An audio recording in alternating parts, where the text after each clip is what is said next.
अस्सलाम वालेकुम स्टूडेंट्स, उम्मीद है कि आप ठीक होंगे। इंशाल्लाह आज बच्चों हम जो है सेकंड ईयर का अपना सिलेबस शुरू करने जा रहे हैं और सेकंड ईयर का first chapter number 13 S and P block elements, इसको मैं स्टार्ट करने जा रहा हूँ। तो हम S and P block elements के चैप्टर को देखते हैं। बच्चों इस चैप्टर में S and P block elements ज़्यादातर ऐसा पोर्शन है जो बड़ा सिंपल है। अगर आप थोड़ा सा ध्यान से सुनेंगे तो इंशाल्लाह उम्मीद है कि बच्चों आपको क्लास में बैठे बैठे याद हो जाएगा। इसी तरीके से हम फिर ऑर्गेनिक केमिस्ट्री शुरू करेंगे और उनको ज़रा समझना होता है बच्चों तफसील से।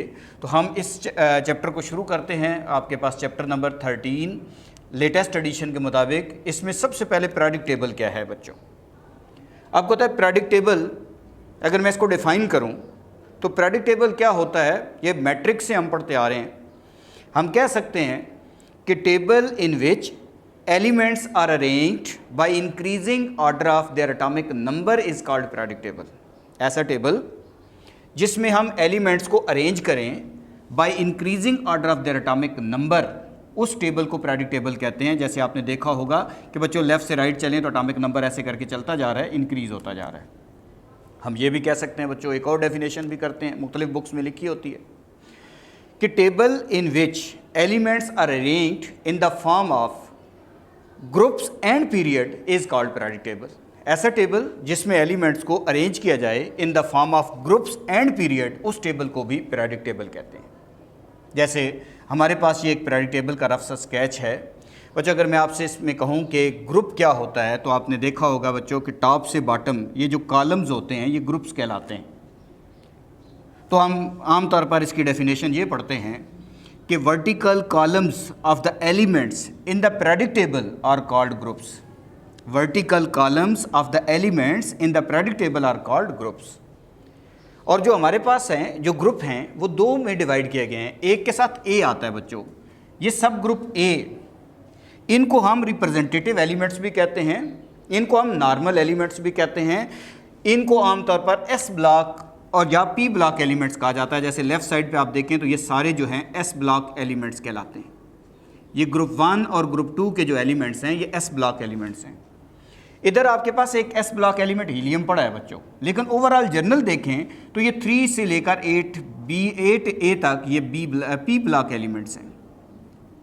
इनको हम रिप्रेजेंटेटिव एलिमेंट्स भी बोलते हैं, नॉर्मल एलिमेंट्स भी बोलते हैं। एस एंड पी ब्लॉक, इनके साथ ए का लेबल आता है और आमतौर पर ग्रुप को आप रोमन लेटर से डिनोट करते हो, जैसे 1A 2A 3A 4A 5A ये हमारे पास है।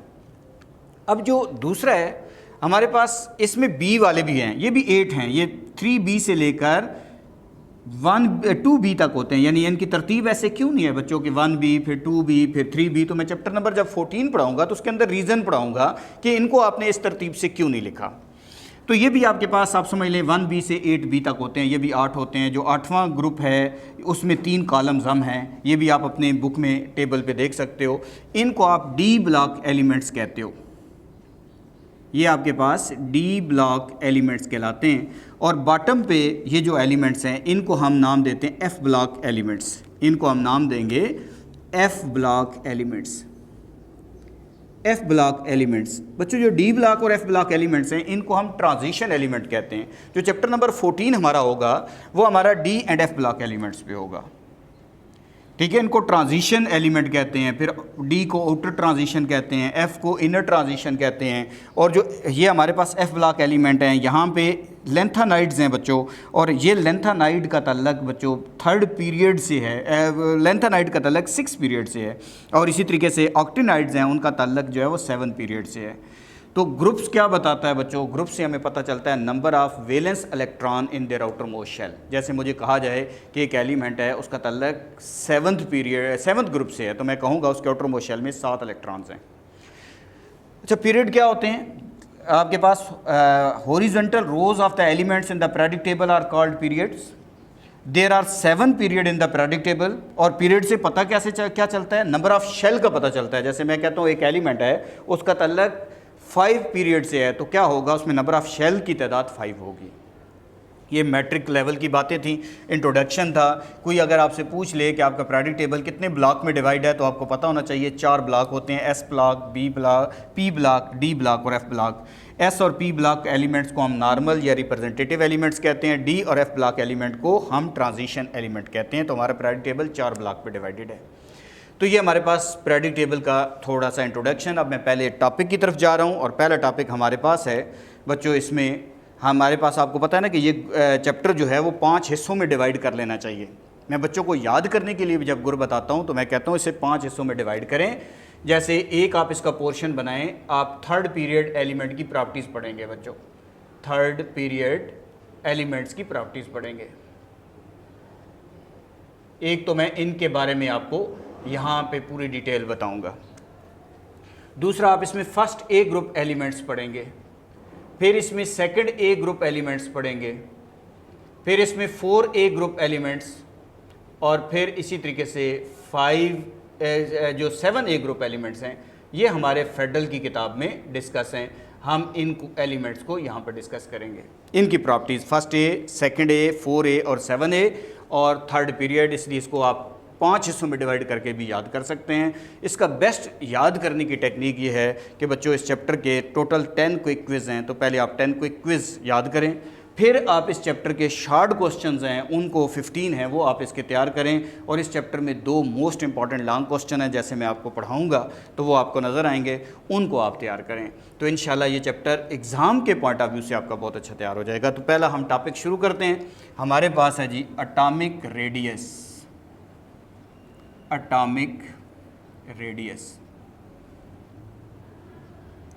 अच्छा, एटॉमिक रेडियस क्या होता है बच्चों? अगर हम एक एटम को स्फेरिकल सपोज कर लें तो न्यूक्लियस से लेकर आउटर मोस्ट इलेक्ट्रॉन तक, न्यूक्लियस से लेकर आउटर मोस्ट इलेक्ट्रॉन तक या आउटर मोस्ट शेल तक जो एवरेज डिस्टेंस कहलाता है उसे एटॉमिक रेडियस कहते हैं। जैसे ये देखें, मैंने न्यूक्लियस से लेकर आउटर मोस्ट इलेक्ट्रॉन तक जो डिस्टेंस लिख दिया, ये हमारे पास एटॉमिक रेडियस कहलाएगा। तो डेफिनेशन क्या बनेगी?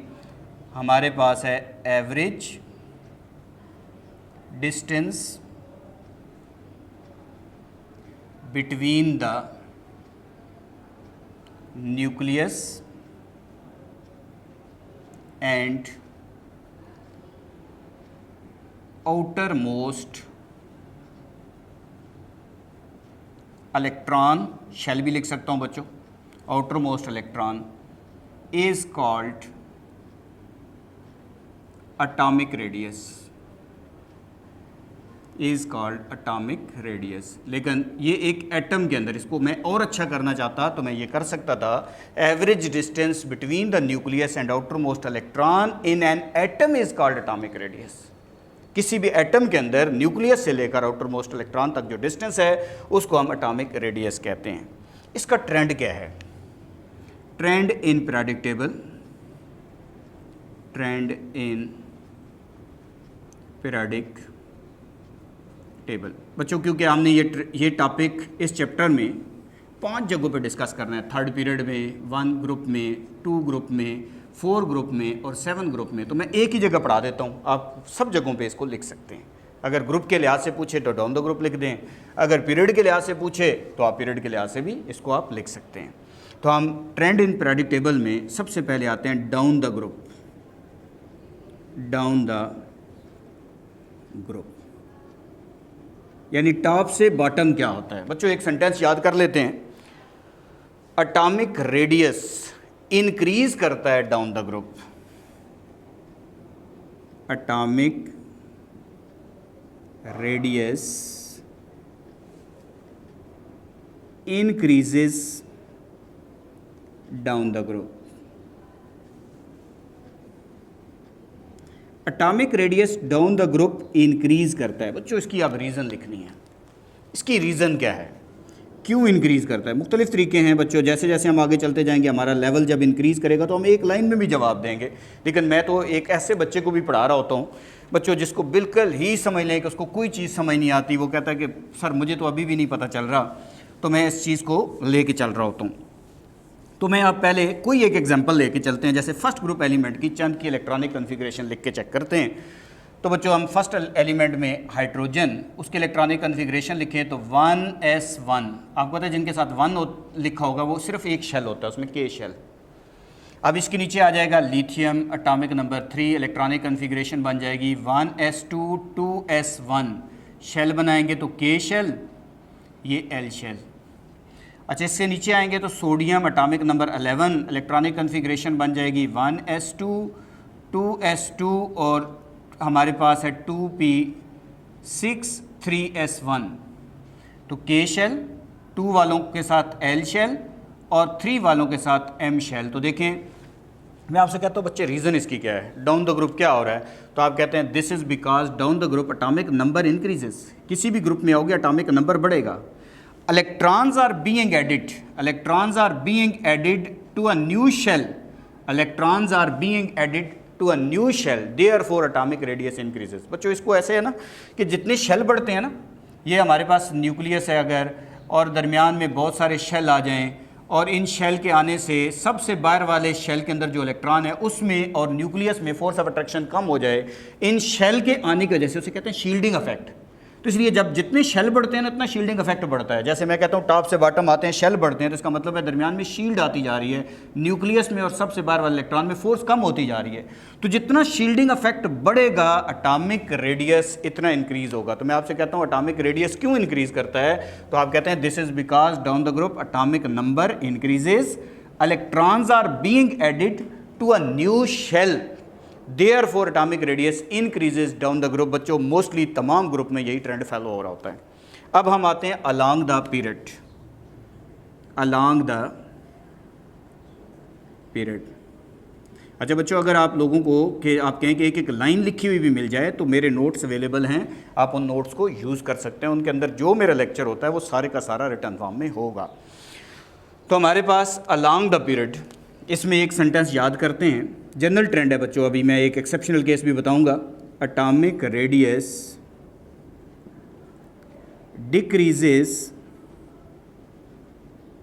Along the period, along the period. जब लेफ्ट से राइट चलते हैं तो एटॉमिक रेडियस डिक्रीज करता है बच्चों। इसकी रीज़न क्या है बच्चों, इसकी रीज़न हमने लिखनी है। तो फिर आप along the period Chand elements को लिख सकते हैं।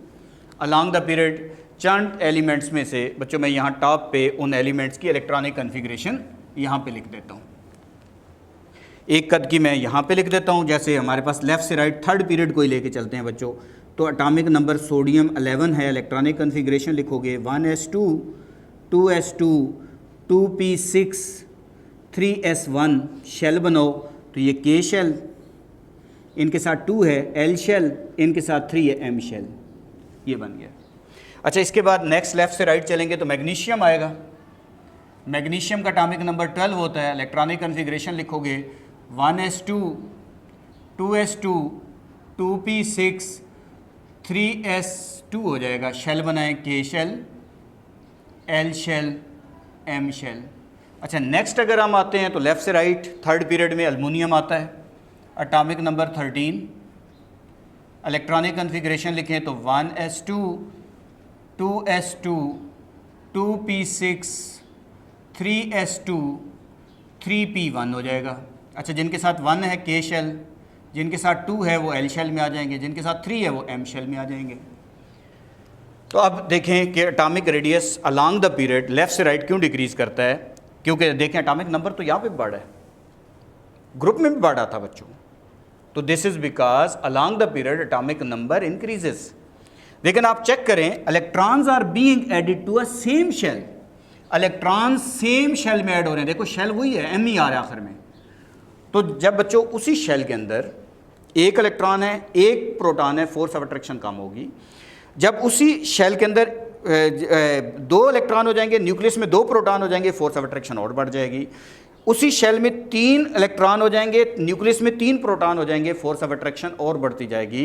इसी तरीके से उनमें फोर्स ऑफ अट्रैक्शन ज़्यादा होने की वजह से इसे कहते हैं अफेक्टिव न्यूक्लियर चार्ज या न्यूक्लियर अट्रैक्शन, वो इंक्रीज़ हो रही है। तो बच्चों इसकी रीज़न क्या लिखेंगे, this is because along the period atomic number increases, electrons are being added to a same shell, electrons are being added to a same shell, nuclear attraction या effective nuclear charge increases, as a result atomic radius decreases along the period. अब हम अपनी quick revision के लिए बच्चों ये कर सकते हैं कि हम यहाँ पे एक ऐसा बना लें कि एटॉमिक रेडियस लिख लें, एटॉमिक रेडियस, ताकि हमें याद रहे। और एक्सेप्शनल केस भी अभी एक बताता हूँ, और इसमें एरो बना लें हम कि अगर हम टॉप से बॉटम आते हैं तो हमने क्या पढ़ा है अभी, टॉप से बॉटम एटॉमिक रेडियस क्या करता है, इंक्रीज। और लेफ्ट से राइट क्या होता है बच्चों, लेफ्ट से राइट हमने पढ़ा है डिक्रीज, लेफ्ट से राइट ये डिक्रीज करेगा। अगर आप एक ग्राफ देखें बच्चों अपनी बुक में, along the period, third period में एक ग्राफ अगर हम बनाते हैं तो हमारे पास थर्ड पीरियड एलिमेंट में कुछ ग्राफ इस तरह बना हुआ है कि हमारे पास यहाँ से हम ग्राफ ड्रा करते हैं, सपोज ग्राफ है, तो इस जगह पे एटॉमिक रेडियस लिख देता हूँ, एटॉमिक रेडियस। इस जगह पे मैं elements sodium, magnesium, aluminium, silicon, phosphorus, sulphur, chlorine, argon लिख देता हूँ। जनरल ट्रेंड तो यही है बच्चों, लेफ़्ट से राइट एटॉमिक रेडियस डिक्रीज़ करता है। अगर ये है तो सपोज़ करते हैं इतना है, ये है सपोज़ कर लेते हैं ये इधर हो गया। अल्मोनियम में एटॉमिक रेडियस और कम हो गया क्योंकि फोर्स बढ़ रही है, और कम हो गया। फास्फोरस के केस में और कम हो गया, सल्फ़र के केस में और कम हो गया, क्लोरीन के केस में हमारे और कम एटॉमिक रेडियस हो गया। यहाँ तक तो हम ऐसे पहुँच गए, ये बन गया। लेकिन अगर हम यकदम आर्गन के केस पे आते हैं तो इसका एटॉमिक रेडियस यहाँ चला जाता है बच्चे, बहुत ज़्यादा इंक्रीज़ हो जाता है। इसका एटॉमिक रेडियस सबसे बड़ा है, लेकिन लेफ़्ट से राइट हमने क्या पढ़ा था, एटॉमिक रेडियस डिक्रीज़ करता है। तो हेलोजेंस जो नोबल गैसेज हैं, जिनको इनर्ट गैसेज भी कहते हैं, इनको ज़ीरो ग्रुप एलिमेंट्स भी कहते हैं, इनका जो एटॉमिक रेडियस होता है अपने से पहले वाले हेलोजन से ज़्यादा क्यों होता है, या आर्गन का इस ग्रुप में सबसे ज़्यादा एटॉमिक रेडियस क्यों है। इसकी वजह यह है कि बच्चों इसका जब शेल कंप्लीट हो जाता है तो इसके शेल के दरमियान जो इलेक्ट्रॉन मौजूद हैं उन इलेक्ट्रॉन के दरमियान रिपल्जन आती है, और उन क्योंकि साइज़ छोटा होने की वजह से इन इलेक्ट्रॉन में जब रिपल्जन आती है तो रिपल्जन आने की वजह से शेल एक दूसरे से दूर हो जाते हैं। इसलिए आप बुक में एक लाइन पढ़ते हो कि जो इनर्ट गैसेज होती हैं उनका एटॉमिक रेडियस जो है वो हेलोजन से ज़्यादा होता है due to inter repulsion electron between the halogen atom. यानी हमारे पास जो हमारे पास इंटर इलेक्ट्रॉनिक रिपल्जन है वो हमारे पास नोबल गैसेस के अंदर बढ़ जाती है, जिसकी वजह से इनका साइज़ बड़ा हो जाता है। तो फिर एक दफ़ा और सुन लेते हैं कि नोबल गैसेस का एटॉमिक रेडियस आम तौर पर अपने से पहले हेलोजन से ज़्यादा होता है। इसकी वजह ये होती है कि इसके अंदर जब इसका ऑक्टा कंप्लीट हो जाता है तो इनके इलेक्ट्रॉन्स के दरमियान इंटर इलेक्ट्रॉनिक रिपल्जन आती है, और उस इंटर इलेक्ट्रॉनिक रिपल्जन की वजह से शेल के दरमियान गैप बढ़ जाते हैं। जब शेल के दरमियान गैप बढ़ जाते हैं तो एटॉमिक रेडियस जो है वो बच्चों इंक्रीज़ कर जाता है। तो उम्मीद है आज का लेक्चर आपको अच्छा समझ आया होगा। तो इंशाल्लाह बच्चों नेक्स्ट लेक्चर जो है वो हम आयनिक रेडियस उसके ऊपर स्टार्ट करेंगे, साथ ही आयनाइजेशन एनर्जी को भी डिस्कस करने की कोशिश करेंगे। अल्लाह हाफ़िज़ बच्चों।